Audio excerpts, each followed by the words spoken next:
Come and let us spill this already spilled juice. Now, Uthando Nesthembu played on a Thursday. It was the second episode, if I'm not mistaken.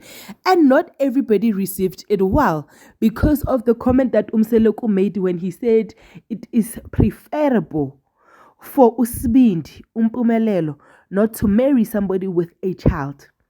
And a lot of people were not happy with that statement. Unati wrote on Twitter, ukuthi Mseleku was raised by his mom and grandma. No dad inside or on site. Kodwa, he has no empathy towards single moms. He is just so dumb and unwise. He is also a hypocrite. Achonge oversized suit up.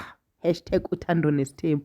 The reason why people are being triggered, guys, it's because these teachings to an extent are toxic. The reason why we say these teachings to an extent are toxic is because not every woman that has a child with a certain man will automatically be married to that man. I.e. Usibindi. Usibindi has 3 children with 2 different women and he is ready to get married, but he is saying, yeah, now when he gets married, he is going to get married to somebody who has never had sexual intercourse before. Like, on a serious note. So, what do you think about that teaching when we spill this juice together?